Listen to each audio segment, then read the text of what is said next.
Hey everybody, it's GombletX and welcome back to some more Magic Arena. Today I'll be playing a Dominaria Premier Draft. These drafts will be on for 1 week, swapping out on April 8th for some Ravnica Mixer Sealeds.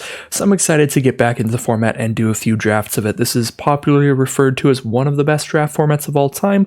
That being said, I think that the revamp of draft that they did around the launch of Eldraine was pretty successful, where draft formats generally got pretty powerful and a whole lot of fun.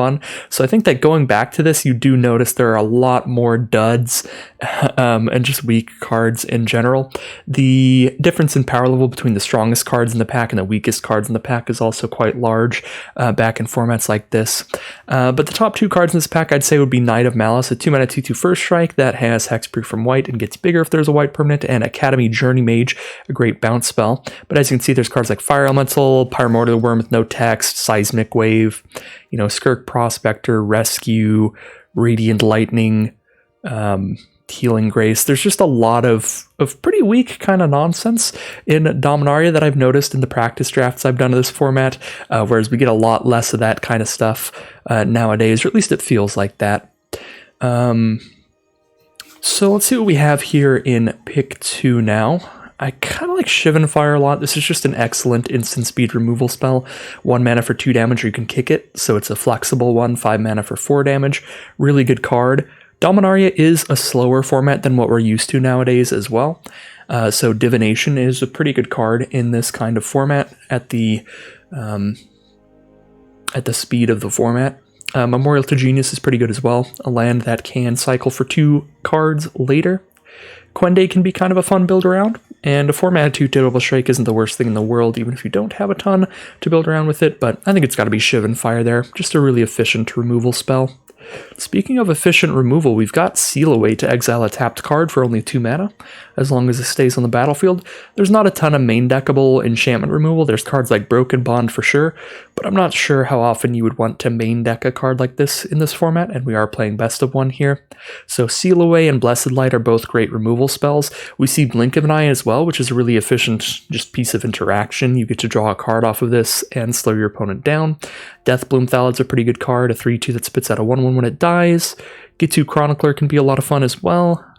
Kicker is a great mechanic in this format. You just get your 2 mana 1/3 when you need it, and when you have the mana to kick it, you're getting a really good deal, returning something from your grave. We could take Chronicler just to stick to red here. But if we don't take that, I think it's going to be one of the great white removal spells. And I think probably Seal Away here. It can't kill Vigilance creatures, so if our opponent drops a Sarah Angel on us, a big flying Vigilance Angel, we'll be pretty sad, but otherwise this is a really cheap way to get some stuff off the board. So here we have Pegasus Courser, which is a pretty great white card, letting your other creature jump into the sky alongside it. Deathbloom Thalad, a great black card, a 3/2 that replaces itself with a 1/1 when it dies. A lot of people play Krosan Druid a lot. I think it's okay. Again, in a slower format like this, you will eventually top deck this with 8 mana on board, and this can really stabilize you, get you back in the game if you're low on life with that big 10 life gain.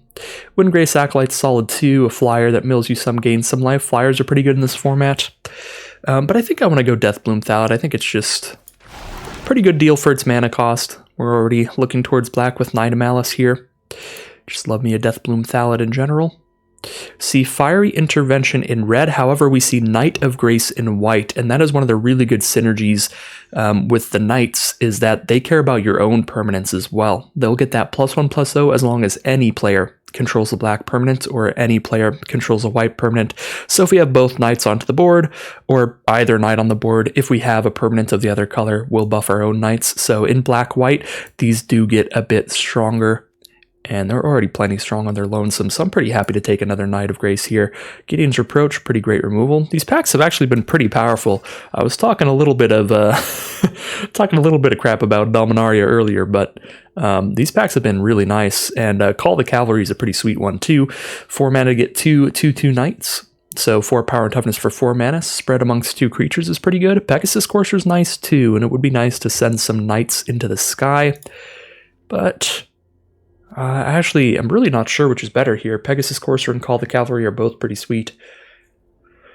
I think I'd rather, well, Wow, that is a difficult decision. I think both of these are just sweet cards. Don't really have anything to get into the sky yet, so maybe Pegasus Courser first here. Ooh, Macy Unicorn is an excellent 2-drop. A lifelinker for 2 mana. 2 mana 2/2 lifelinker, but we have Call the Cavalry again.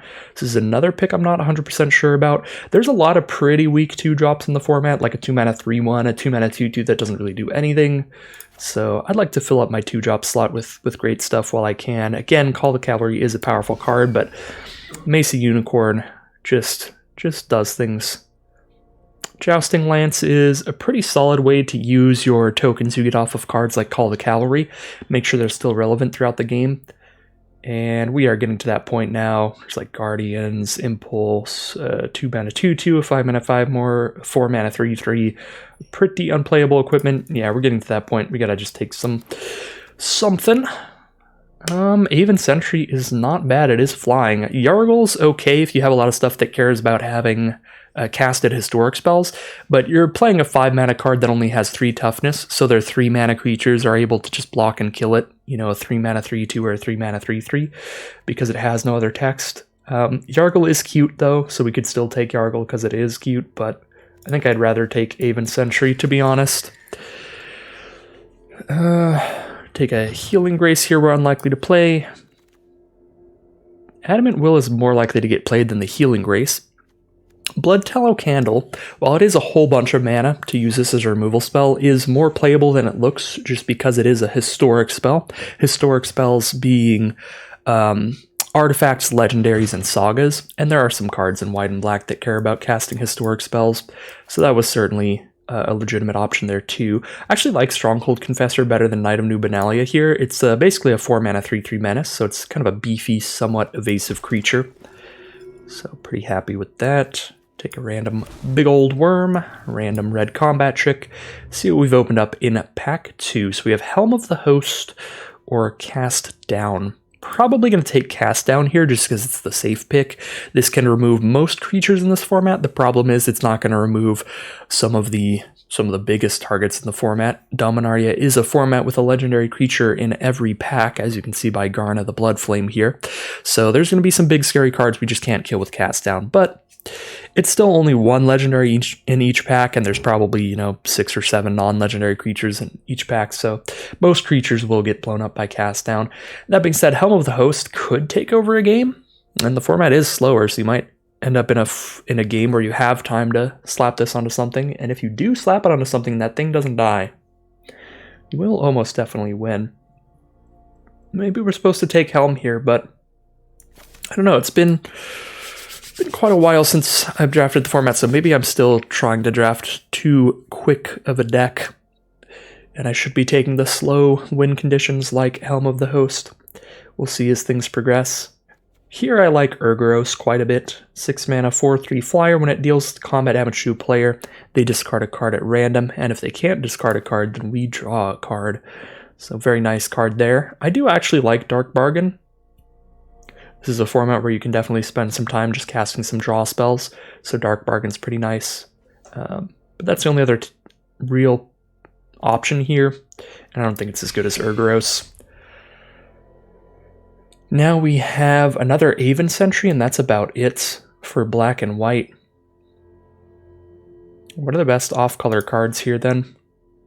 Untamed Kavu's probably the best card in the pack, a 2 mana 2/2 Vigilance Trample or a 5 mana 5/5 Vigilance Trample. Obviously the 5 mana is the best deal there. Outside of that, there's Opt and Keldon Overseer.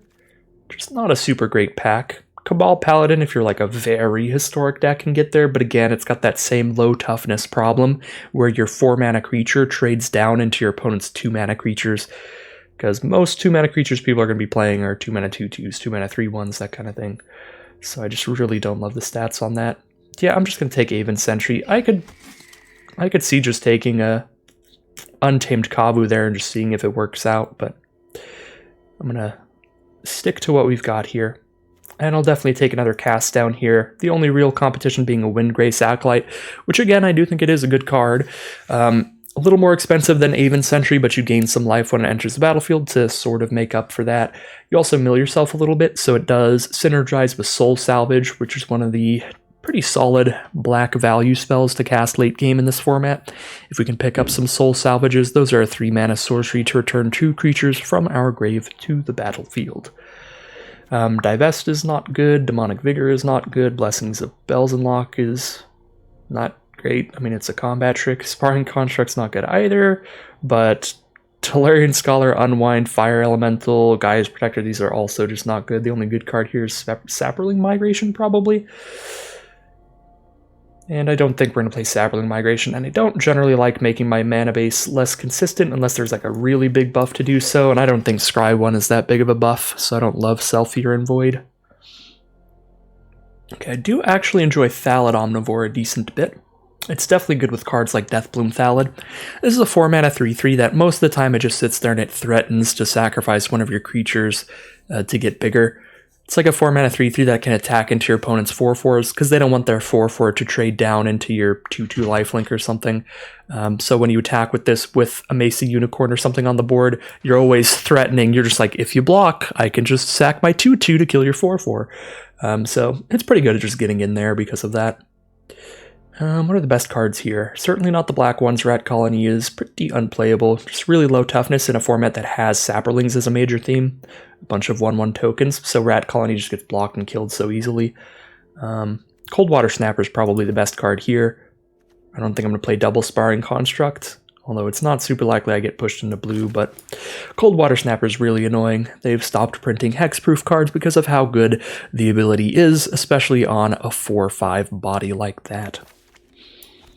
This is a format where flyers are decent, so we could take an Aether Glider. It's a very aggressive card, though, being unable to block.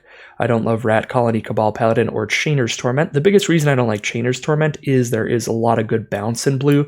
There's Blink of an Eye and a Wizard that'll bounce a card when it enters the battlefield, so if you play against a blue and you're playing a Saga that you have to spend a bunch of life to make a giant token, you kind of just auto-lose if they play a single bounce spell, so I really don't like that Saga for that reason. A little too coin flippy for me. We can take a 2-mana 2/2, I guess, to fill out the curve.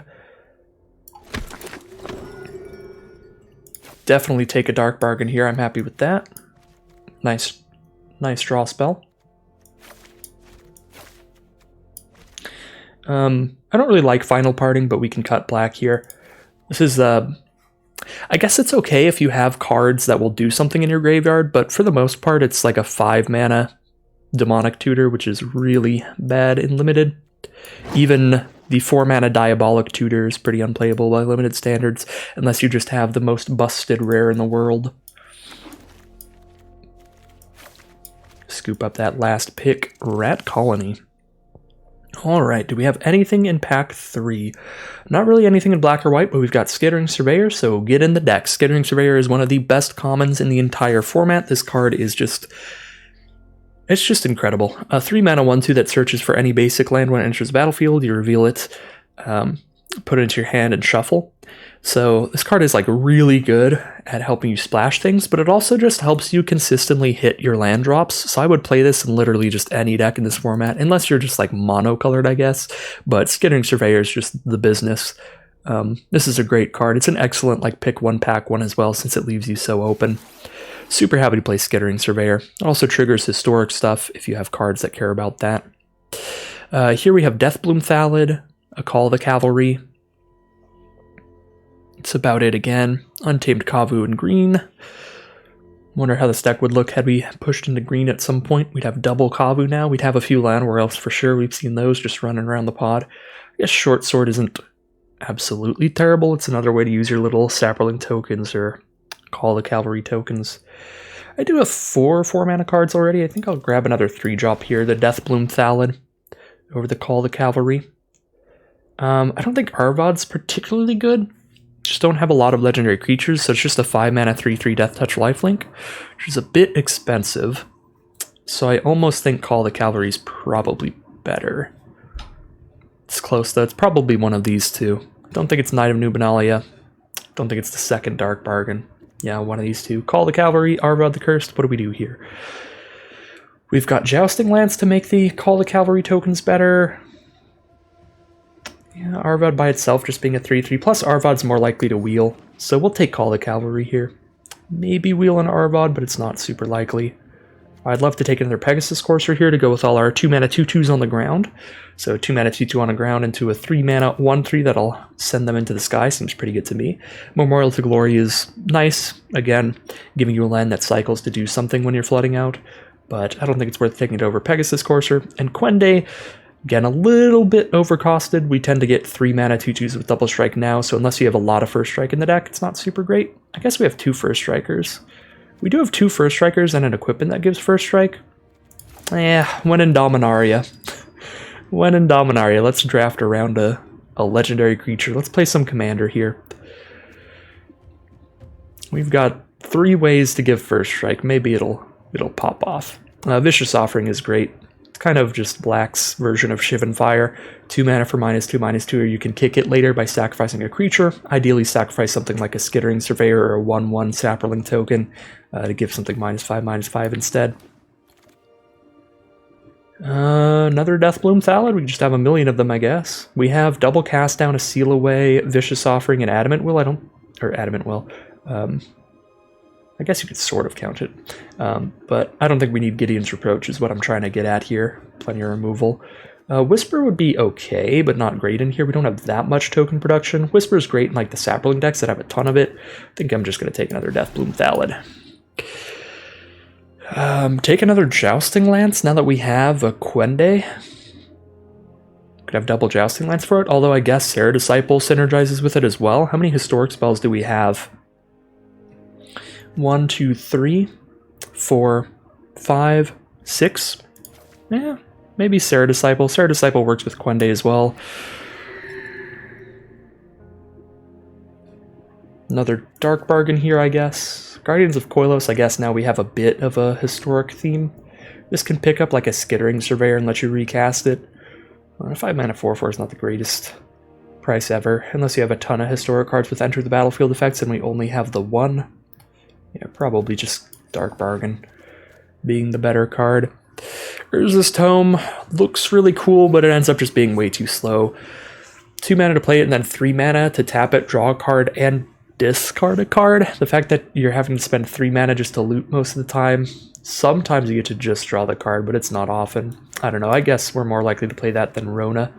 I guess we could splash Rona off Skittering Surveyor, but I don't think I really want that splash.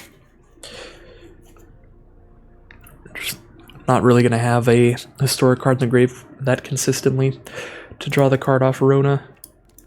I guess a 2 mana 3/1 is better than a 2 mana 1/3 in this deck. We already have some Premier 3-drops. I don't think we want to Drudge Sentinel. But Hellish Honor Guard's not great either. Alright, well, we've kind of just got an Orzhov Knights deck here. Bit of a First Strike theme with the Quende. Deck might have been better without it, but we'll see. Maybe we'll get to pop off with some First Strikers sometime here. That would be pretty awesome. So how's this looking? 21 creatures, yeah. Let's cut a lot of those. So we have 2 Call to Calories as well. So Cabal of Angel has no text, has a 2 mana 2/2. Serra Disciple isn't really good unless we have Quende down. Knight of New Benalia is really bad against Sapperling decks. And we've got 5 cards that cost 2 or less mana this way. I guess we could get rid of a Sparring Construct instead of one of these 2-drops. Sparring Construct does give us another historic card, but the only thing that we have that actually legitimately cares about historic is Serra Disciple, so we could just cut the Serra Disciple so we can just freely cut these historic cards. I don't know which is better, actually, here. In an aggressive deck like this, you would assume Knight of New Benalia is better, but just 3/1s in this format feel so bad. There's a 1 mana black instant that gives a creature -1/-1 until end of turn and spits out a 1/1. So if your opponent can 2-for-1 you off that card, it's always a horrible time. It's a bad enough time when their 1 mana removal can kill your 2 mana card. Like you attack in with a 2/2, they make it a 1/1 and then chump block, and then trade with the 1/1 token that pops out of that card. That's already a bad enough time. But when they can just spend 1 mana to kill your 2 mana card and keep a creature on the board, it's a super, super horrible time. So I can't stress enough how bad 1 toughness creatures are against the Saproling color pairs, a lot of the black cards and a lot of the green cards. Yeah, I think for that reason, I'm just going to cut all the 1 toughness nonsense, and we'll keep Cabal of Angel in here. I live in fear.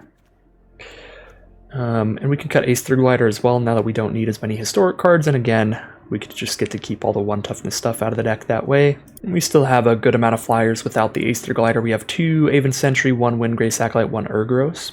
Unfortunately, we didn't see a single Soul Salvage going late, so we didn't get to pick one of those up to work with our Windgrace Acolyte and to just be a great draw spell late game, so we're going to have to rely on these Dark Bargains, I think. I don't really think we can cut these. Making a Knight of Grace or a Knight of Malice a double striker is cool in theory. Just don't know how consistent it is, so I'm considering, because I kind of just want to cut Jousting Lance, I kind of want to cut Quende too, but I guess we have 2 Call the Cavalry. We have ways to use this Lance. Should probably keep it in. Cut 1 Dark Bargain maybe.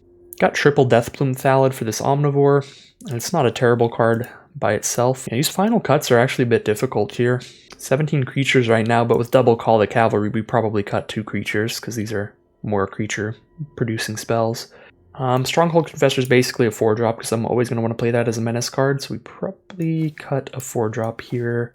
Skittering Surveyor does pick up a land, so sort of counts as our 18th land here, so maybe we can cut a land, go 16 lands, 1 Skittering Surveyor. That's an option as well. The problem with that is that we do need 3 lands for Skittering Surveyor to turn into a land. So we are reducing the likelihood that we hit 3 lands on turn 3. And obviously if we don't hit 3 lands on turn 3, we're going to have some problems with the Skittering Surveyor. This is awkward because I know that in theory Jousting Lance works good in this deck because we have 2 Call the Cavalry. We have these flyers like Aven Sentries and Windgrace Acolytes to slap it onto as well. It's just my least favorite card in the deck, but sometimes your least favorite card is actually one of the better cards for the specific situation you're in, which I think is the case here. I don't really want to cut down below 5 2-mana cards, because I would ideally like to be getting aggressive, but the other weakest cards in our deck are just like a 2-mana 2-2 with no text, when all of our other 2-mana 2-2s do something. Some of them do a lot.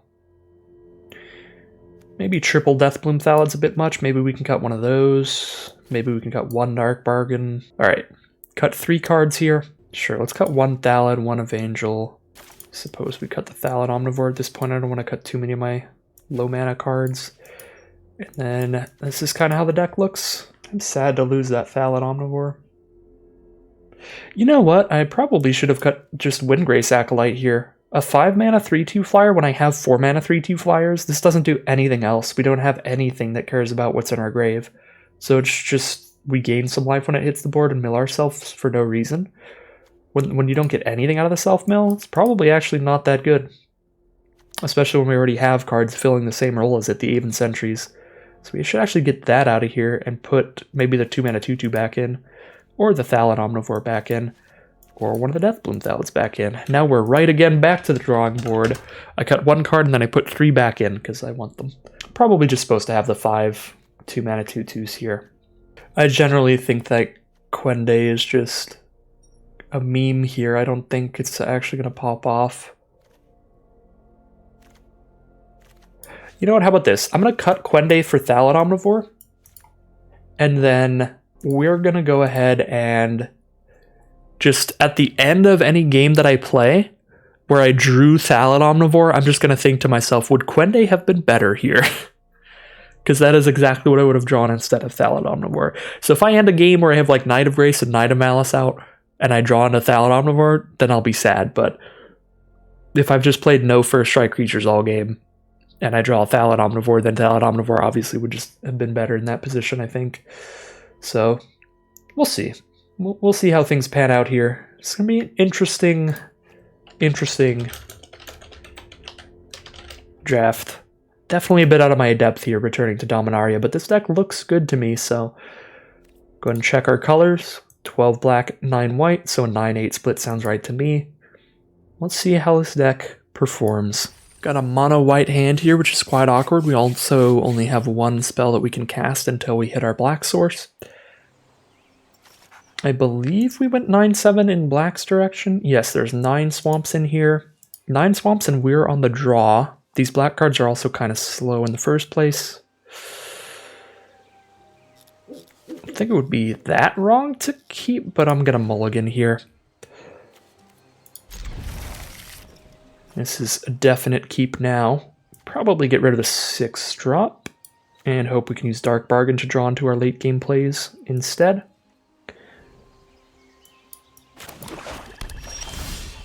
All right, so here we go. We are against a black deck. They start with a turn 1 swamp. See what's coming out turn 2. Mountain, pass the turn. We have drawn into our curve, which is excellent. Knight of Malice turn 2 into Deathbloom Thallid turn 3. Even if we don't hit our 4th land turn 4, can get the ball rolling here. Deathbloom Thallid from our opponent. Really nice to have first strike against that, so we can still just attack in.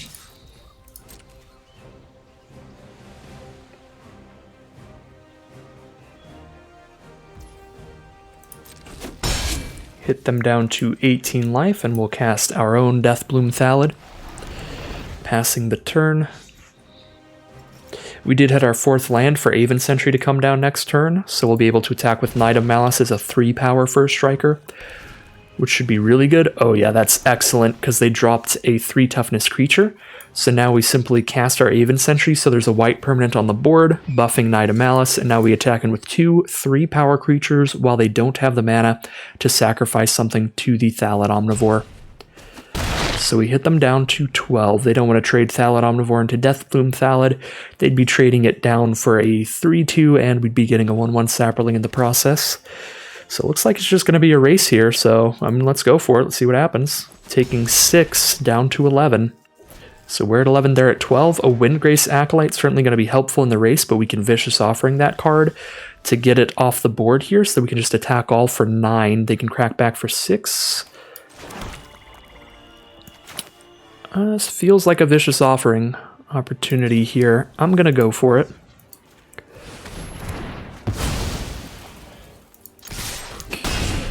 Theoretically, if they wanted to with Thallid Omnivore, they could crack back for 3, 4, 5, 6, 7 instead of 6 if they sacrifice the Deathbloom Thallid and the sapling that it produces, but I don't think that's going to happen. Ooh, Eldest Reborn. The Sagas in this format are brutally good. This is like a better version of the Long Reach of Night. We have to sacrifice a creature Planeswalker, then we have to discard a card, and then they get to return any creature from a graveyard to the battlefield under their control. Brutal card, but Deathbloom Thallid is definitely our best option to sacrifice here since we get something out of it still. Luckily for us, if we just attack twice with Aven Sentry, we can close this game out. If they can't find removal for this. I guess the issue is they can sacrifice their Deathbloom Thallid to get a Sapperling token, and then when they sacrifice a Sapperling token, they will gain 2 life. So the reason I played a land there, even though Eldest Reborn was going to make us discard a card, is because I'm certain I'm going to cast a Dark Bargain here, and there's a lot of 2-mana spells that we could play at instant speed in our deck, like Seal Away and Cast Down we could draw into here. I don't think that we have anything we could draw into to save Aven Sentry, but we might as well see. Alright, unfortunately just a Sorcery Speed Call the Cavalry here. Yep, this is really bad. Yeah, so because we can't find lethal this turn, our opponent does get to bring a creature back from the grave, which means they get to get a 3-2 flyer down and gain 3 life when it enters the battlefield. It's looking like Eldest Reborn is just taking this game from us. Just do what we can here, get the Thallid Omnivore off the board at least, lower their creature count. So it's possible we can go wide for the win. Getting rid of the Thallid Omnivore gets rid of another way for them to potentially gain life. Yep, Windgrace Acolyte it is. They go up to 6.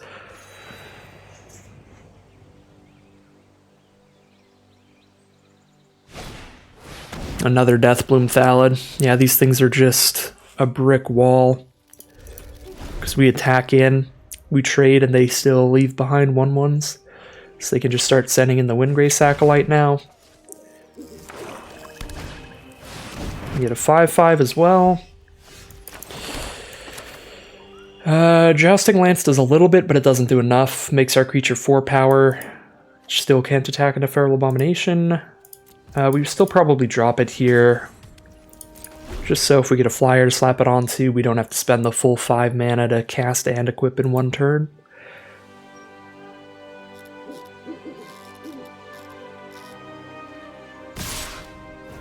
Unfortunate. Close game here, but Eldest Reborn takes it.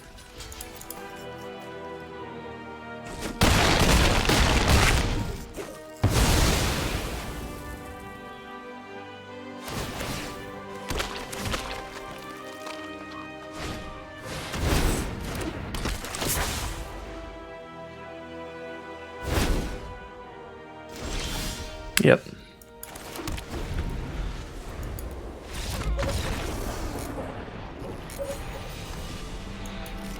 Here we are now in game 2. Definitely a better keeper to start off with. Both our colors. And some 2-drop creatures. The Jousting Lance to buff them up later in the game, even if we don't draw any later game plays. Just make our early game creatures big enough to compete with the later game spells. Playing against a black-red deck here, they drop a Caligo Skin Witch turn 2.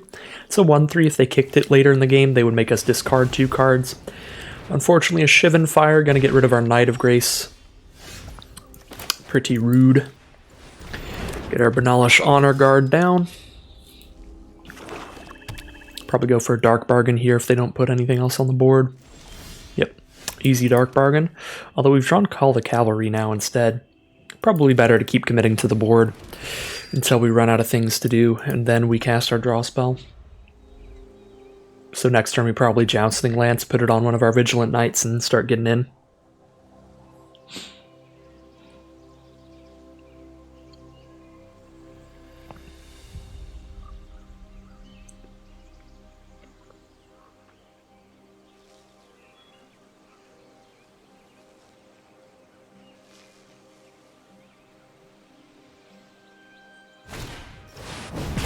Fiery Intervention. Gets rid of one of our 2/2s, but we still have plenty more to play around with. Suit up one of the Vigilant ones. Send on in. I guess we might as well attack both. They're tapped out there, so just on the off chance they really wanted to chump block, we could still get 2 damage in if we attacked both. Not worth it if they have a bunch of mana up, but when they're completely tapped out, I mean, just why not? Might as well.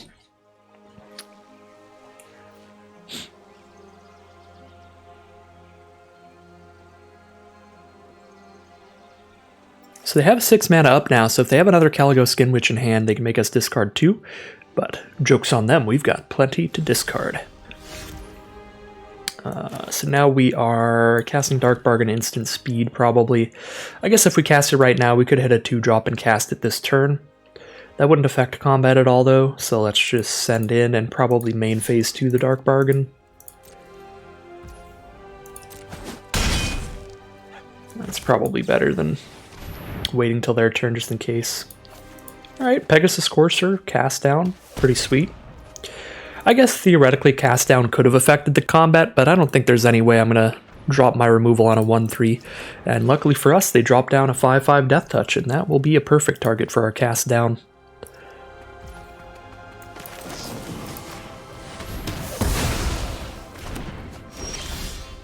Vicious Offering as well. So we attack with the 4/2 again, then we drop Pegasus Courser. Well, they do want to chump block now. I guess this was the time to attack with the 2/2 Knight as well.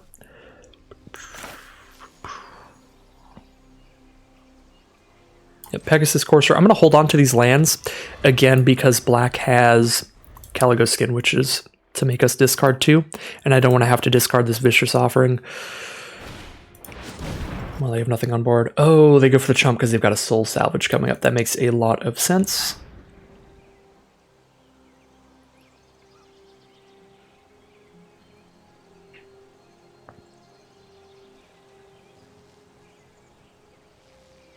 So there's the Soul Salvage I was talking about that we didn't see late enough in the draft to pick them up. They were probably around early on, but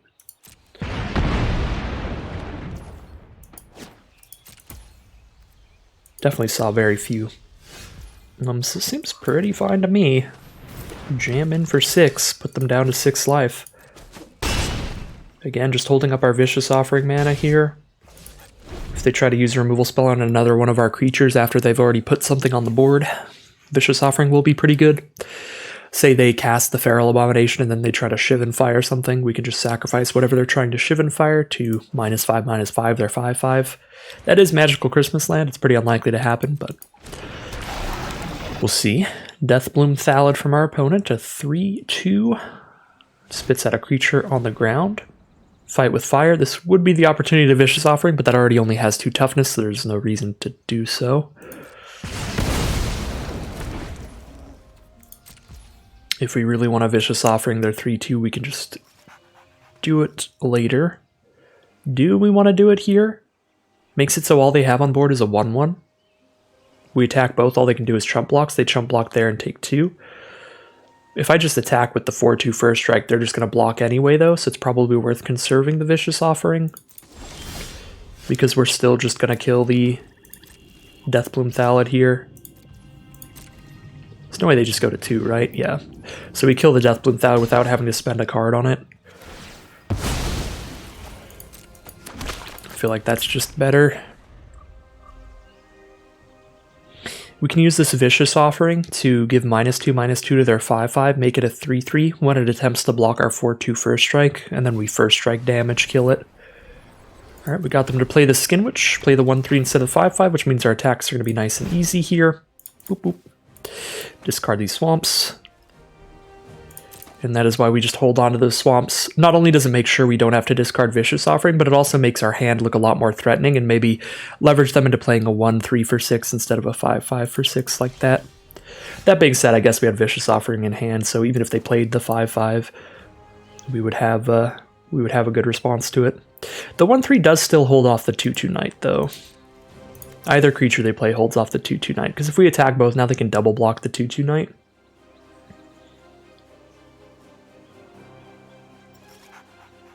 You know what? It's probably worth the double attack now that I'm thinking of it, because if they double block the 2/2 Knight, we can Vicious Offering on the Skin Witch to kill both of their blockers, keep all of our creatures on board, then play Cabal Evangel.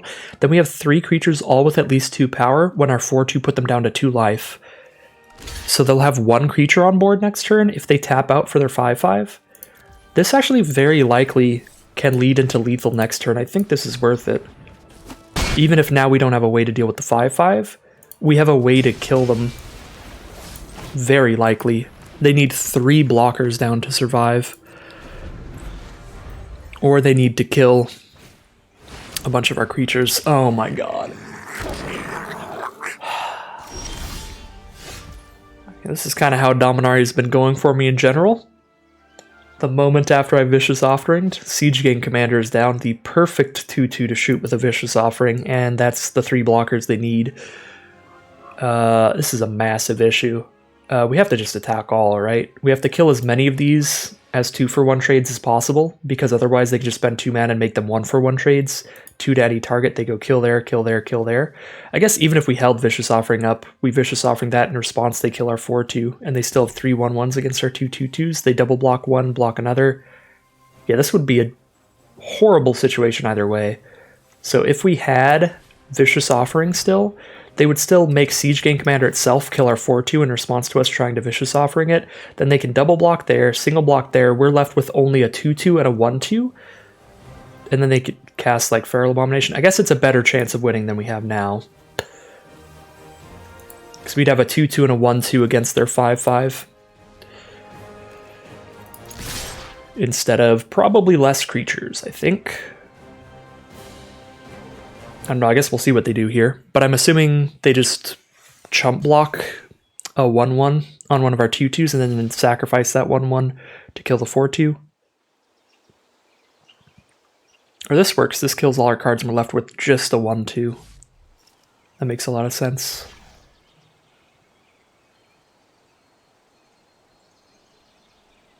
We're going to do it this way, leave Siege Gang Commander back. This is essentially the same as what they did the other way, I think. But now instead of killing Cabal Evangel right now, they can just kill it later with Siege Gang Commander.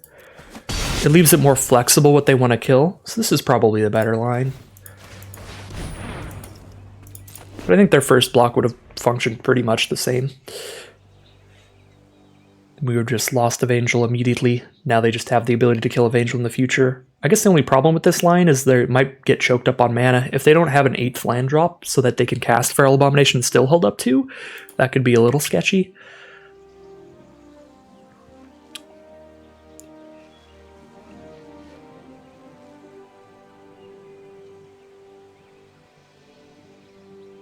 I guess it doesn't really matter. Like, if they're dropping a 5/5, they're dropping a 5/5.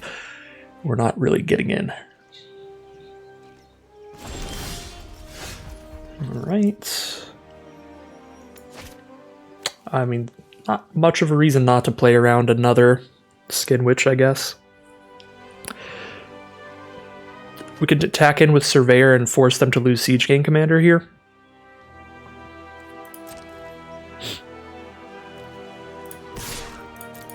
Guess we could have moved the lands to the Evangel instead, but that accomplishes the same thing. Right, Evangel becomes a 4-power first striker, so we can't kill both creatures either way.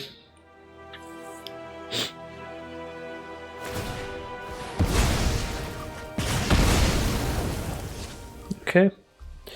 Yep, either way. If we put it on Evangel, then they would just block and then kill Evangel.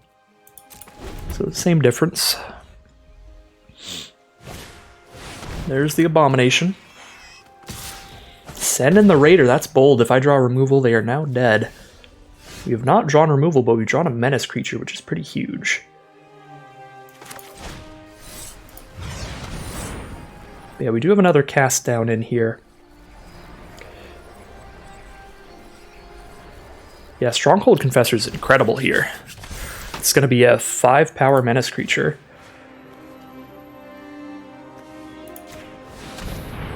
Five-power Menace first strike.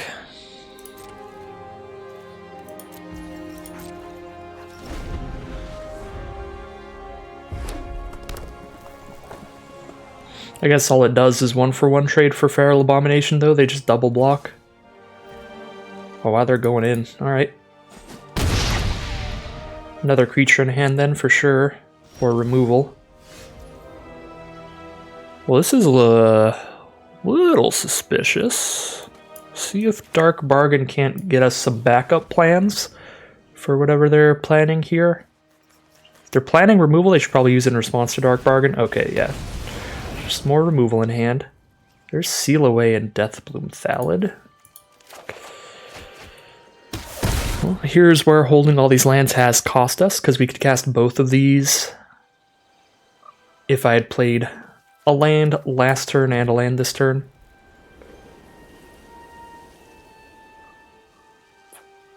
I think playing just Deathbloom Thallid is good enough, though.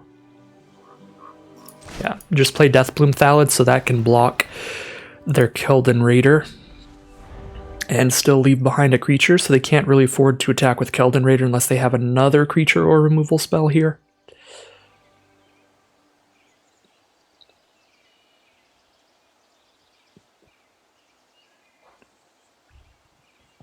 If they play a Skin Witch on me now that I played the one land, I'm gonna cry.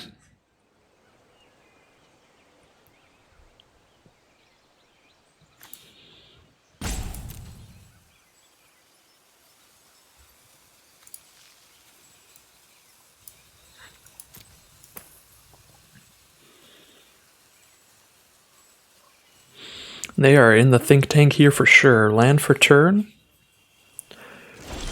Pass the turn it is. Alright, Jousting Lance onto the Thallid. Kill that Feral Abomination. Get a creature left behind.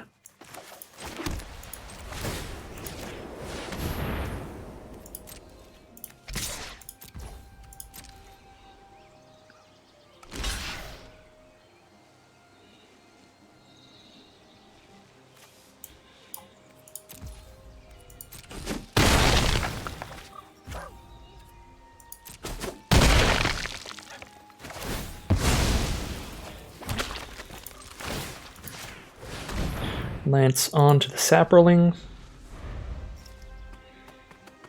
Attacks in, forces a chump block.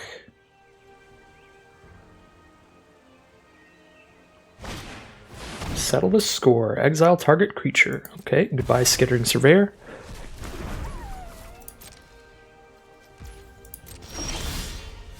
Alright, here we get the kill on Keldon Raider without losing a creature. Beautiful. Drop Macy Unicorn. Slap it onto there. And we'll move it back next turn.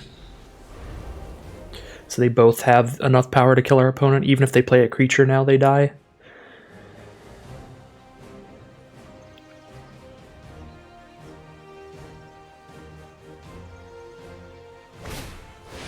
Josu Vest? Do they not have the mana to kick it? They're 1 mana off from the kicker. The kicker would have made 8 2/2s. Oh my god, if they had the kicker, we would just be dead right now. That's still really bad for us. So that's 5 toughness.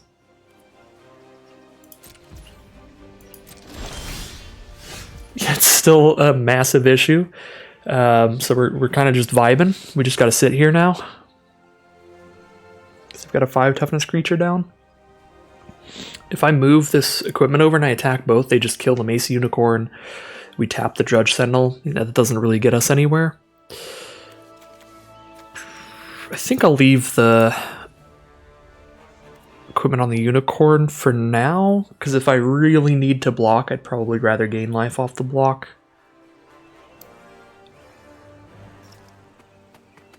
Because yeah, making a Saproling 3 power, it's still going to block just as well, or just trump block.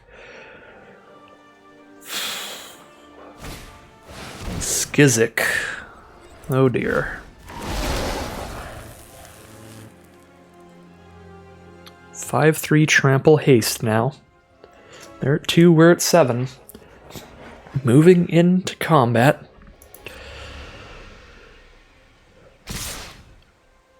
Send in the squad here.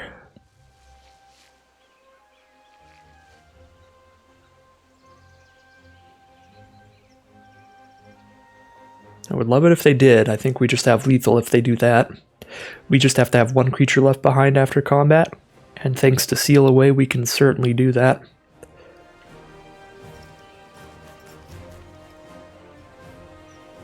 I don't even think we need Seal Away because of Mace Unicorn's lifelink. And that is unfortunate, because I think our opponent is realizing that, so they're not going to go out for this attack. Maybe if we had Lance on the Saproling instead, they'd go out for this attack because we couldn't lifelink survive without that. Yeah, that's rough. They get us there. Because we've got the onboard way to survive. Well, a 3 toughness haste creature does kind of ruin the fact that I put Lance on Unicorn instead of our Saproling, doesn't it? That's some bad beats.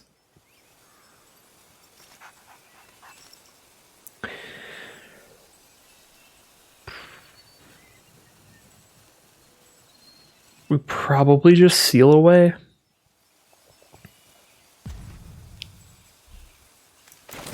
Because we're just desperately trying to get into a position where we have 1 more creature than our opponent. So we probably have to use our removal spells before we use our creatures. Oh, Aven Sentry. Oh my god. If they don't top deck immediately, Aven Sentry gets there. Say GG, but they still have 1 last opportunity here. 1 draw step. 1 shot, 1 opportunity. Alright. It does not give them removal, so we'll send the GG back 1-1. A really long, hard-fought game there. Dominaria games, as I said before, this was before they changed to the quote-unquote FIRE design philosophy. The FIRE design philosophy. I don't know what it stands for. But yeah, these can be some very long games of limited. With this hand, we're 1 mana away from dropping down a Skittering Surveyor, no matter what land it is. Skittering Surveyor pulls out the black source for Deathbloom, Thallid, Cast Down, and Dark Bargain.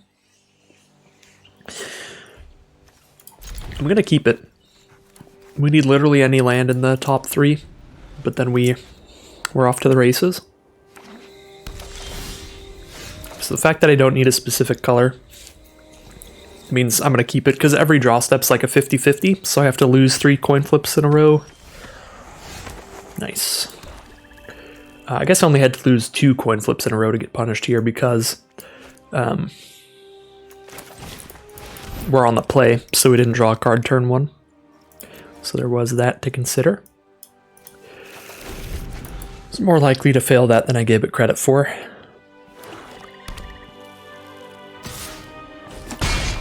Alright, opponent is on blue, black, and green with Tetsuko Umezawa. Blue, black, and green in this format has just a ton of really good value plays. They are definitely going to outpace us in terms of the amount of cards drawn throughout this game. That is a thing to consider. You want a dark bargain here, or just get a Thalid down? I like just getting a Thalid down. We could play our Stronghold Confessor as well if we want to play a 1-1 Menace, but I'd rather hold that to be a 3-3 Menace.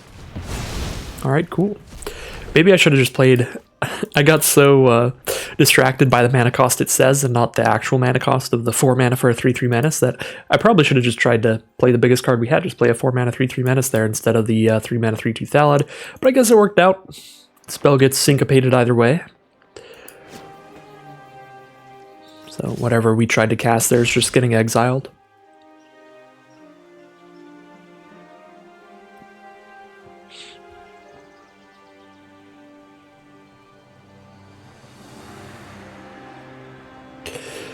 So we're just going to keep chipping at each other for 1 damage each turn.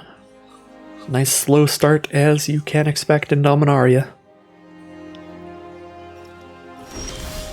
Yep, past the turn it is. 1 mana away from Urgaros, the Empty One. Is that spicy enough to make me want to just hold up Dark Bargain to pull out the 6th land? I don't think so. Against a blue deck with a ton of mana up that just cast a Syncopate. Probably playing more Syncopate. Syncopates have been going really late in the draft pods, and it's an excellent removal spell. So I think we need to just be prepared for something to get countered to Syncopate if we try to just go for Urgaros. So let's just keep playing the best cards we have on curve and hope that all of our smaller stuff gets countered first, so maybe Urgaros can resolve later in the game. So here we probably play Stronghold Confessor. And then next turn, even if we hit the land, we might just cast Macy Unicorn and hold up Dark Bargain rather than tapping out for Urgaros. That being said, Stronghold Confessor does resolve here. So maybe not. Alright, they do tap out, so if we hit a land, I'm going for it. I'm going for Urgaros. That'd be the best time to do it. Unless they go Island and another land, then they could still Syncopate for 1, I guess. They do. They go Island Forest. They've got Syncopate for 1 at the ready. Oh, and we hit the land, so it's going to make us choose. Do we run into Syncopate for 1 here? They just let Stronghold Confessor resolve pretty quickly. And they didn't attack, which makes me feel like they might be using a combat trick here, weirdly enough. And they just want to stop 1 damage, I guess. That's fair, too. Oh, what do you think, chat? Do we Urgaros? Do we Dark Bargain Macy Unicorn? This is Endure the Explorer. I don't know why I'm expecting a response. Let's just do it. If they have Syncopate for 1 here, like, they're just going to hold it up next turn too. They can still cast a 5 mana spell and hold up their Syncopate for 1, so it's not like we can get this Urgaros out from under a Syncopate somehow later. And luckily they did not have the Syncopate. And they got a big old Flying Academy Drake. That's going to get out of here with a cast down, so we can go ahead and hit them, make them discard a card at random. Should be absolutely lovely. Send in the all attack because Skittering Surveyor can't even block. Because Tetsuko Umezawa is making everything unblockable, so we just might as well. Made them discard a Thorn Elemental, that's pretty sweet. And we'll cast another Flyer here.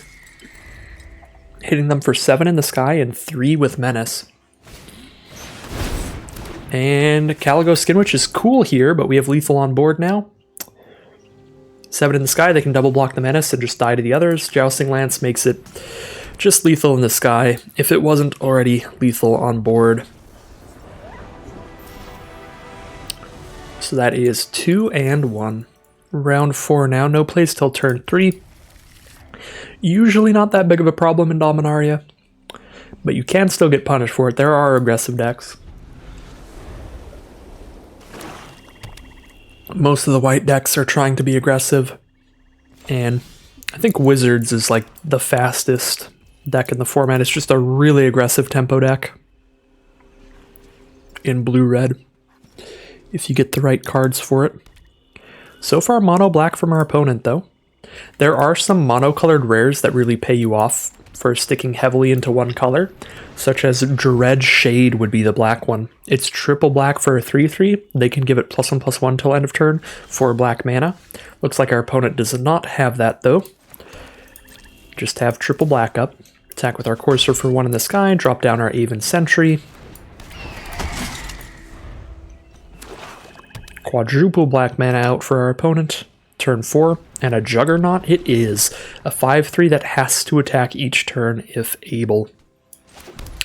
It's guaranteed going to attack in. I think we just don't block it when it does. We're just kind of trying to race here.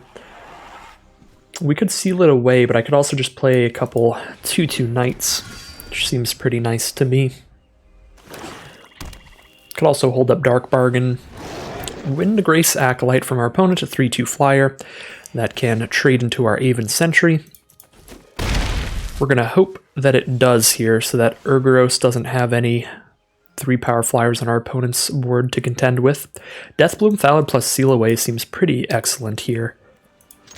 The Thallid, of course, being able to trade into Juggernaut, leave behind a Saproling token, and the Seal Away just as a backup plan.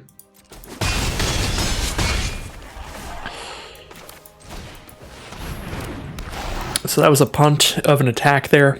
I just totally forgot that Pegasus Courser doesn't have enough power to kill Windgrace Acolyte. So I should have attacked everybody except Pegasus Courser. Eviscerate the Deathbloom Thallid, make sure we can't get the easy trade on Juggernaut. Still just double block it here, or seal it away. They're at 11 life though, and attacking with a bunch of 2 toughness creatures seems pretty good to me. Or 2 power creatures. So kind of like Chump Block or Seal Away Juggernaut. I think I'm going to go Chump Block. Saproling doesn't get in super well. Hold on to Seal Away for the future. If necessary, attack all, put them down really low, or get the Windgrace Acolyte out of the way for our Urgoros. Looks like the path is clear for Urgoros.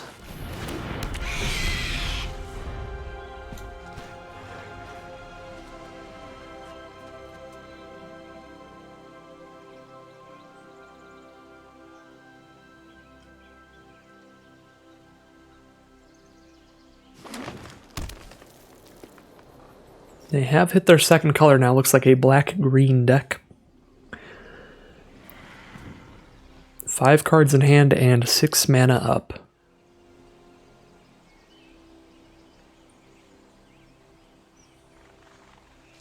We're just going to take the Juggernaut hit this turn. We want to keep as many creatures on board to slam down that 7 life here. This is making our Dark Bargain pretty painful, though, the life loss from it. Go down to 8 life when we cast a Dark Bargain.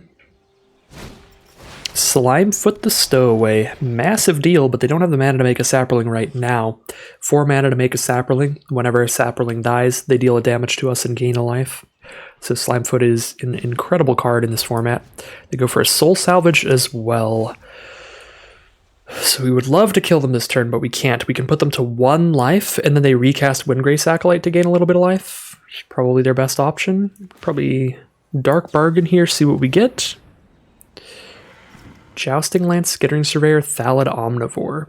Skittering Surveyor puts another creature on the board when they're going to be at a really low life total. But we can also just cast Seal Away instead on the Juggernaut, but we can also just take the Juggernaut damage. Might be a little bold.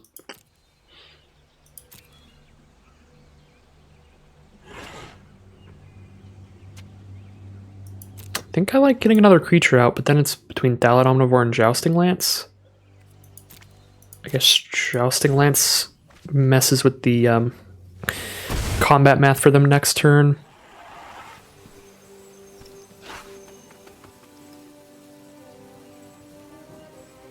The question is, do we put them to 3 or do we put them to 1 and lose a 2/2?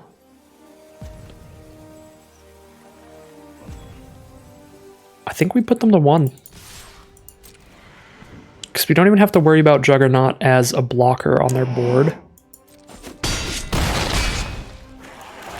So we're going to have 3 creatures down here.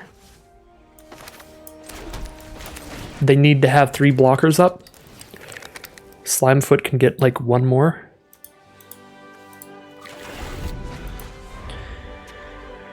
So they're not going to use Slimefoot, they're just going to cast like a Windgrace Acolyte. I guess they go to 4 when they cast Windgrace Acolyte. But this is still like, if we top deck Cast Down or something, we're still lethal here now. I guess we chump here. Actually, if they're going to be at 4 life. Ooh, Call the Cavalry. Let's go. Although probably better to Jousting Lance, so they cannot profitably block Urgros.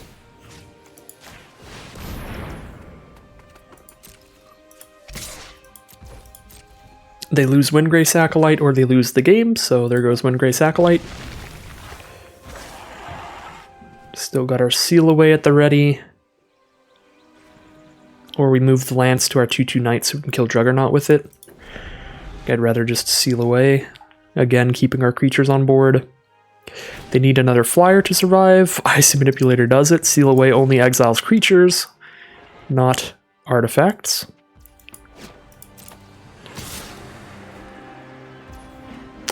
Well, we can seal away the Juggernaut here, and then we can move our Lance. We can move our Lance to our 2/2 Knight. They only tap down one of them. So they tap down Urgros, because if they don't, they die. And then the Knight will kill Slimefoot.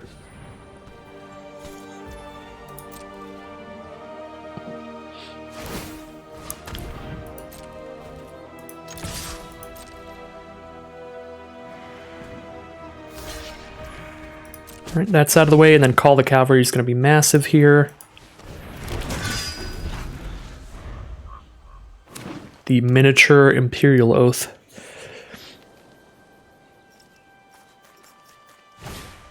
Sapperling Migration. That's 4 blockers. There you go. That'll make sure you survive. We could cast down 2 of them.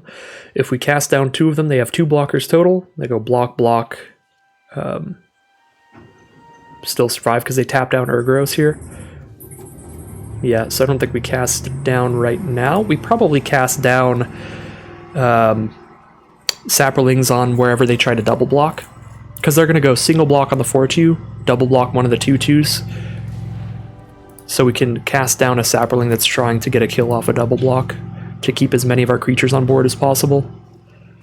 Definitely worth it when we have 2 cast downs.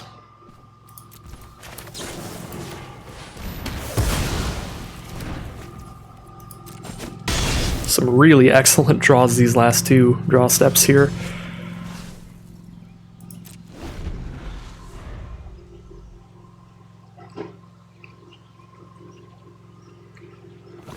My apologies if you can hear the massive engine running right outside my window.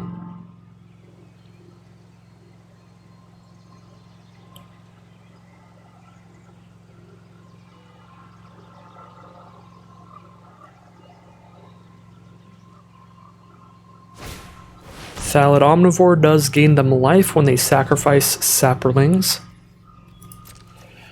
So make sure they're at 4. If they sacrifice to it, but if I kill it, they can respond by going to 4 and having 0 blockers, or they can just stay at 2 and only have 1 blocker. Either way, we find lethal on them, so let's kill it before we untap, so we have all our mana to do what we need with. Yep, there's the concession from our opponent. Just puts them down to 2 few blockers to survive. If they didn't have anything else in hand, then the plan to survive there would be Thallid Omnivore onto the 4/2, or it's probably Sapperling over on the 4-2, because all of these 2-2s are identical. This one just happens to have a lance on it right now, so they don't really need to kill this specific knight, because then I just move the lance to a different one. So they probably put Omnivore on a 2-2. Sapperling right there.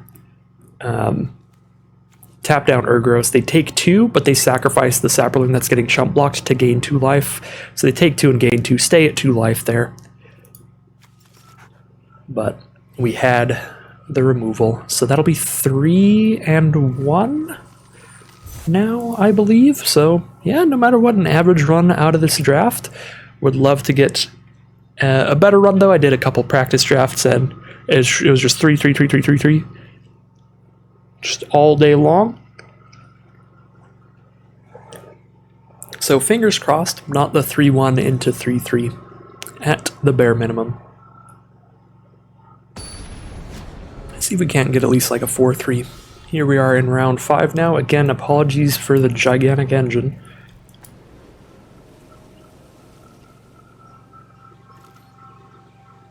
Our opponent is an aggressive white deck here. They start with a 1-mana 2-1, the Dauntless Bodyguard, and it looks like a mirror match. Black-white here. Thinking about something during combat, during attacks? Just use some kind of combat trick to just do some extra damage here, maybe? I don't know. Alright, nothing turn 2 at least. Play our 2-mana 2-2. Trade into their 1-mana 2-1. Not the greatest trade in the world, but they are on the play. They played an aggressive creature turn 1. Probably best to just keep some damage off of us. Although once we get a Skittering Surveyor out, we'll have a better trade for that, so I kind of like no blocks. We just play Skittering Surveyor next turn. That'll keep the 1-2 off of us. Start attacking with our Cabal of Angel.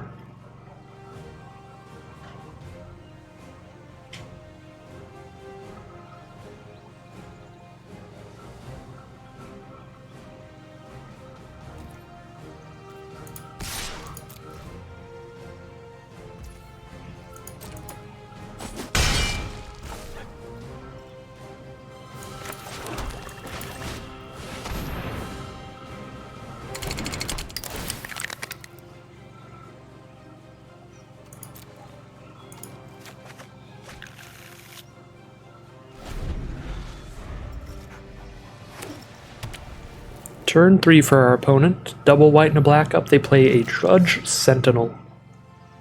Pretty annoying card. They can basically pay 3 to regenerate it. Just give it indestructible till end of turn. But we can go ahead and blow that up with a cast down if we want. Our opponent stopped during our draw step for some reason when they're completely tapped out. I have no idea what's going on in our opponent's head this game.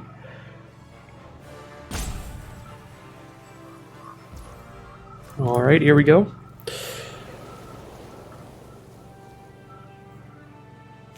Don't really want to attack our 2-2 into the 2-1. Not the end of the world if we do, though. We could take 2 a turn from Judge Sentinel, that's fine. Let's get our flyer in the sky, so we can start chipping into this board state. Or through this board state, I should say. I gotta see what's going on outside, I'm really annoyed.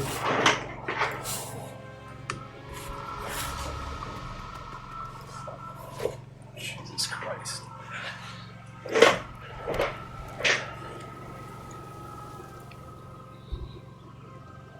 Yeah, this is perfect timing. There's just like a giant maintenance truck right outside my window messing with the air conditioner, I think. It is loud as hell.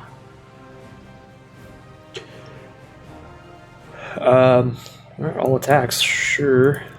We'll take 2. Cabal Paladin, a 4-2. Clear that out of here with a cast down if we want. Not entirely necessary because we can just cast an Honor Guard to block it. We've got Urgaros coming down next turn.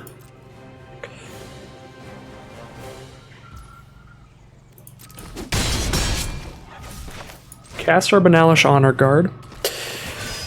We've got Cast Down as a backup and the Honor Guard to kill the 4-2 if they try to attack with it. If they cast a Historic Spell, sure, we're going to lose 2 life. Could have cast down just to make sure we don't lose 2 life when they cast a historic spell.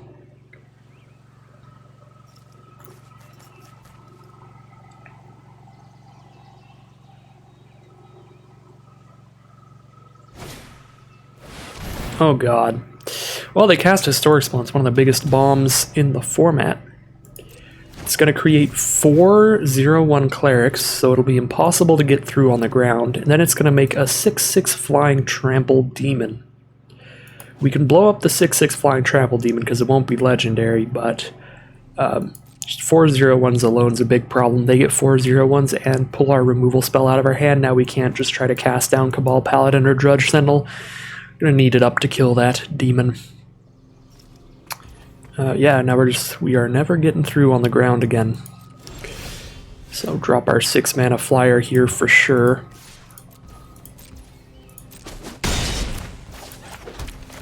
Luckily we have pretty good blocks on the ground, especially once we cast this Call to Cavalry. So certainly hoping just a couple swings of Aven Sentry and Urgros can get there. Cabal Paladin coming in, we'll offer the trade. They'll have some kind of trick here.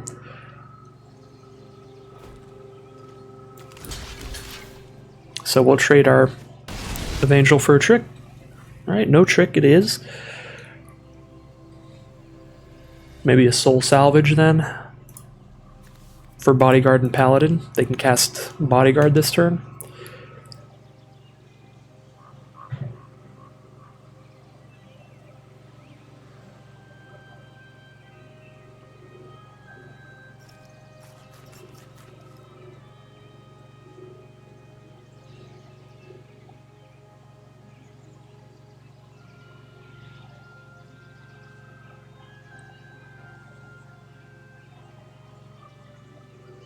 Again, my apologies for the commentary is a little slow here.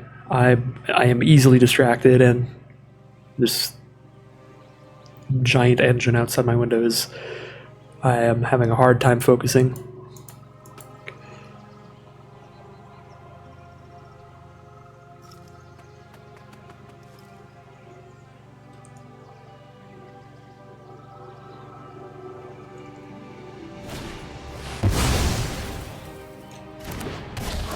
Torguard, they can make somebody's life total 10. Doesn't really change much. Yep, Torguard's super fine by us. We can chump block it pretty easily. Have a bunch of creatures down. So we are still on the flyers for lethal plan. Don't even actually need the cast down to win in the sky if they don't have removal of their own. Oh, they did. They had Yawgmoth's Vile Offering. Urgros absolutely slapping for us. Yawgmoth's Vile Offering is an absurd card, but they can only cast it once they have a legendary out, so they had to play Torgar first. So Rite of Belzenlock, there's their flying trampling demon we're going to blow up. Technically, we don't even need to. We can just attack with 2 flyers. One of them gets in for 3 damage.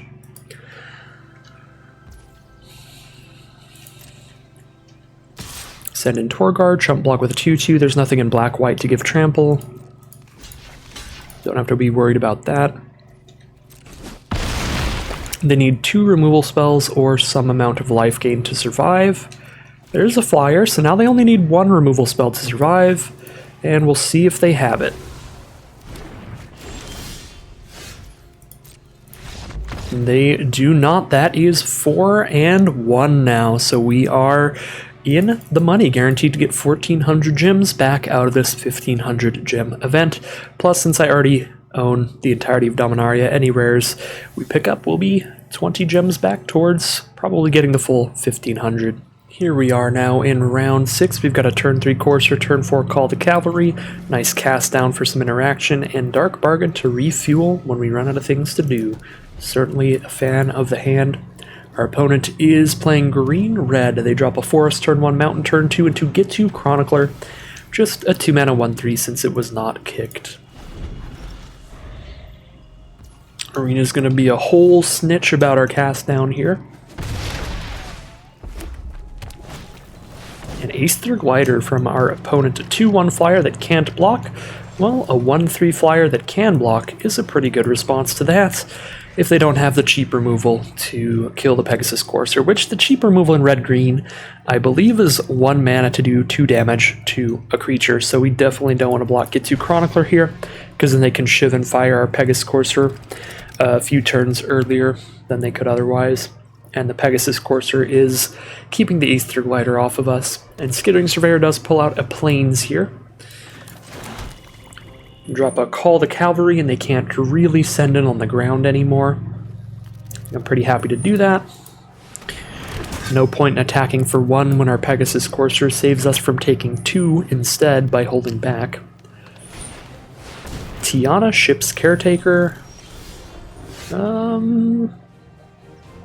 It's not horrible. The problem is we can't kill it because it is legendary. I guess if they have a lot of aura or equipment in their deck, this could be pretty disastrous for us. Whenever their auras and equipment die, they just go back to their hand. Yeah, that could be really threatening, potentially. There's not a lot we can do about that. I guess we could Dark Bargain to try to draw removal for it, instead of just playing Knight of Malice and holding up Cast Down. But I'm going to get greedy here and just play Knight of Malice and hold up Cast Down. We are going to start taking 3 in the sky every turn, even if they don't have an aura. Do a Short Sword. Doesn't really? Yeah, it doesn't really buff Tiana. It's just it's just the same as it was. But now we will have to blow up Aether Glider. This Pegasus Courser no longer holds it back.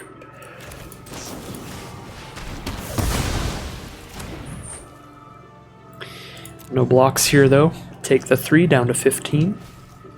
And a Gitsu Journey Mage from our opponent, dealing a couple damage to us. We're down to 13 now.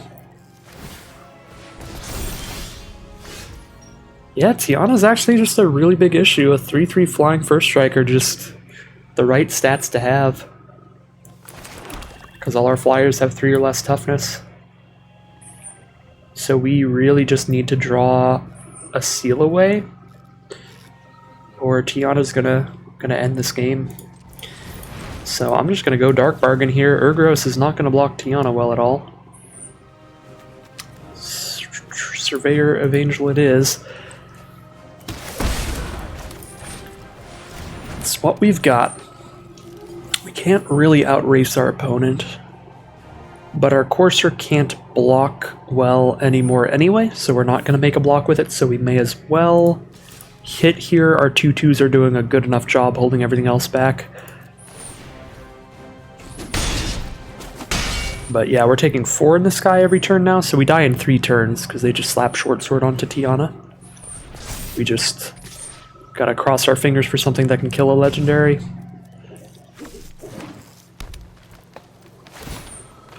I guess we have more than 3 turns to survive because we do have flyers to chump block with. So call the Cavalry here so we can Skittering Surveyor call the Cavalry. Just going to be putting 3 more creatures on the board so we can allow our opponent to kill some of our 2/2s, just in the interest of maybe, just maybe outracing them.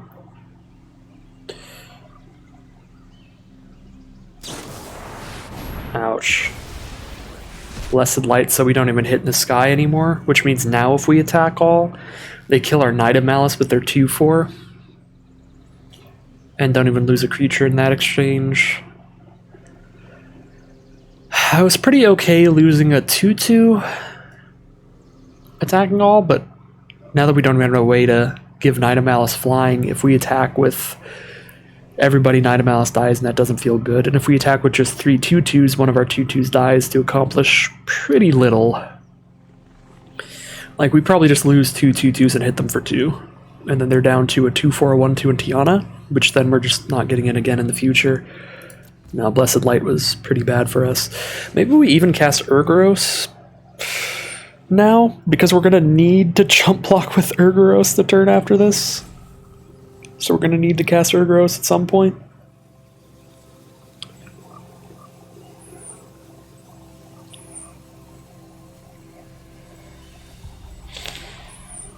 Could even attempt to use Urgaros to draw a card. To draw into Seal Away. Sure. Let's go for the Urgaros. We're gonna need it down to chump block with. And this also gives us the option of hitting them with Urgaros once. Because they're not gonna stop attacking with Tiana.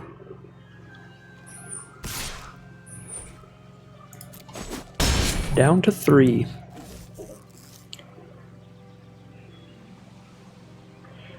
So, we save Urgaros to chump block Tiana to get another turn, or we just attack them with Urgaros to make them discard one card, I guess.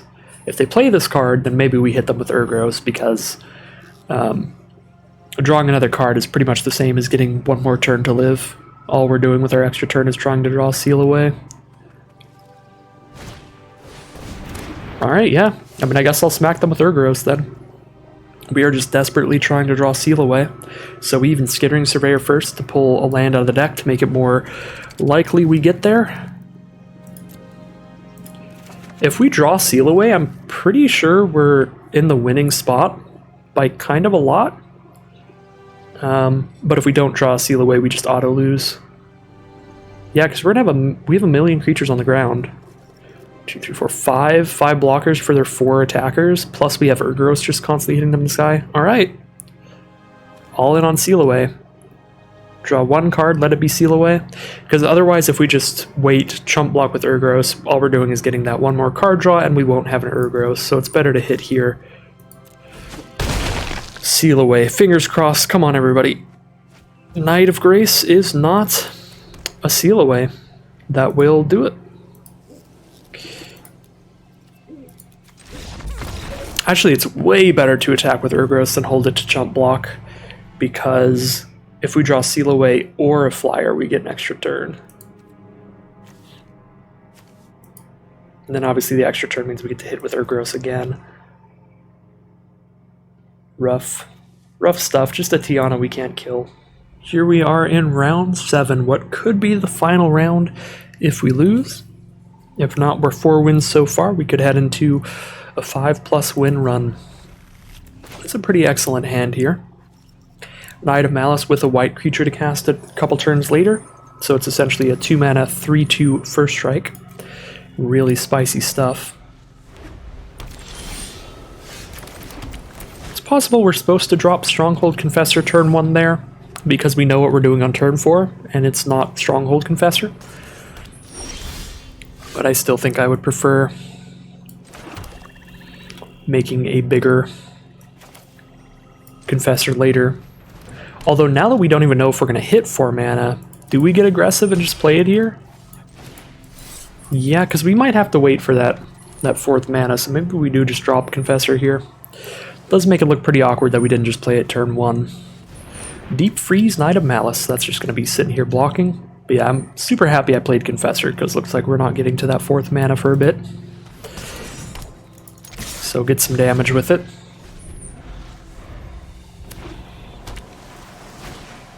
Call the Cavalry, a couple 2/2 Knights. Deathbloom Thalad's fine against that, but Jousting Lance is as well. Yeah, Jousting Lance, keep hitting for 4 here. Keep the damage up.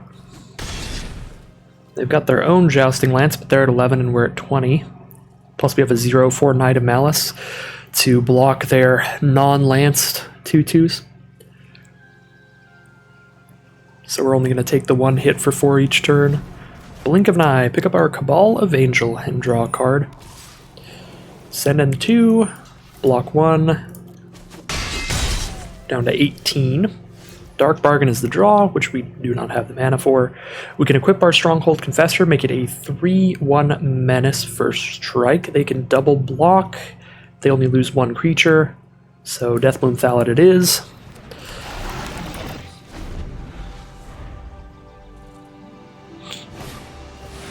Another Call the Cavalry. Brutal for all our stuff on the ground, but we've got stuff in the sky now. We've hit the 4th mana, get that Aven Sentry out here, and hope they do not have removal. They have Lyra Dawnbringer, which is one-upping their removal as one of the biggest bombs in the set. a 5/5 flying first strike lifelink. And Cast Down is pooping on us again. We can't block it well because we only have first strike during our turn. We can attack into it fine, but then they attack back and gain all the life that we just dealt to them back. We need Seal Away again, so we have to just Dark Bargain here, I think. Yep, that's Lyra.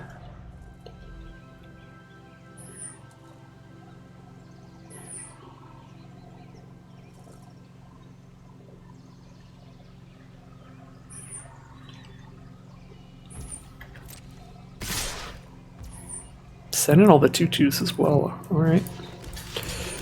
I guess try to just close this game out fast. Do take a lot of damage here. They have combat tricks too.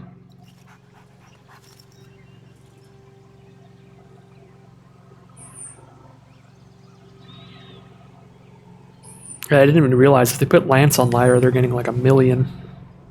Merfolk Trickster. Okay, I guess we don't get a Sapperling. Fair enough.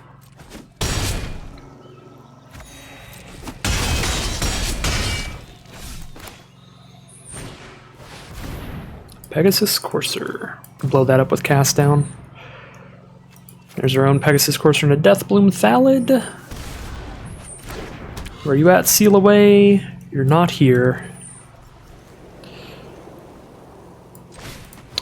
Get our Chump Blocker for Lyra. Blow up Pegasus Courser before they have mana for a counterspell up.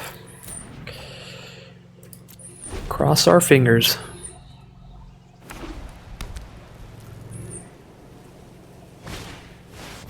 Nalish Marshal as well. Their whole field gets +1/+1. We might even just be dead on board. We can only block 4 cards. I guess they only have 5 attackers. So we're not dead, but basically we lose even if we draw the removal now.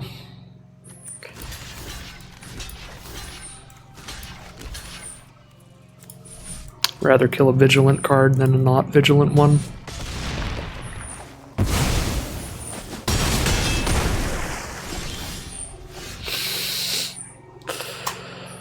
That's some salt on the wound there. That is too late. We Seal Away. We play 1 more blocker because we'll only have 4 mana up after that. So we have 2 blockers against, yeah, that's dead. Unfortunate at 4 and 3 for the first Dominaria draft video. Not the greatest run in the world to start off the Dominaria videos, but not a bad one at all. Some really bad beats in those last 2 losses, really feeling the pain of having the Cast Down instead of the Seal Away in the early game. But you do need to pick up that great removal in this format, and we don't have a ton of it. We basically just have the Seal Away when it comes to the legendary bombs, and so that is going to get us. I guess Vicious Offering, we had 2 outs both games. Vicious Offering, it would have been worth sacrificing a 2/2 Knight in either of the last 2 rounds that we lost to kill the legendary card our opponent had. So we actually had 2 outs in both of those games had we drawn them early enough. The final game there, I think even if we had drawn the Seal Away or Vicious Offering early, we probably still lose because then Nalish Marshal comes down after a couple Call the Cavalries. That's always going to be brutal. Buffing a bunch of tokens, getting a huge amount of extra power off of that card. So our opponent last rounders had a really, really good deck, and I think they would have probably got the W either way. But against the Tiana deck, all we needed was to clear that Tiana out of the way. We just did not get there. So biggest lesson to learn this time around, I think overall the deck went pretty well. The 2-mana creatures were excellent. The Knight of Malice, Knight of Grace, and Mesa Unicorn being super ideal, but even just the 2-mana 2/2s to make sure we're getting out on the board early were fine. Deathbloom Thallid, Skittering Surveyor, Pegasus Courser all did great. They did their job. Aven Sentry as well. Urgros as well. We didn't have Thallid on before too often. So that was a little kind of whatever, but Call the Cavalry did things. Yeah, I'm very happy with the performance of pretty much everything in the deck. The biggest thing to be learned here, though, is that we just need to pick up that unconditional removal over the cast downs more often. I probably overvalued cast down as removal, not in that I took them too early, but in that I wasn't thinking of how badly I needed removal that could kill legendaries, because I was like, oh, I have 4 removal spells. I have Seal Away, Double Cast Down, Vicious Offering, so I'll be fine. But really need to be at the ready with Eviscerate or Blessed Light to be able to kill those legendary bombs as well. So 4 and 3 it is, but that is going to end today's video. I hope you all enjoyed this draft. I certainly had some fun playing this format again, and I will be playing more all the way up until the Ravnica Mixer Seals starting next Friday. So it should be a really fun time again. Ravnica Mixer Seals next Friday, Tinkerer's Cube Drafts the Friday after that, and Streets of New Capenna 2 weeks after that. Tons of crazy limited formats and fun stuff to do throughout the month of April, and I'll be bringing you videos of it all. So once again, I would like to thank you all very much for watching, and I'll see you soon for some more Magic Arena.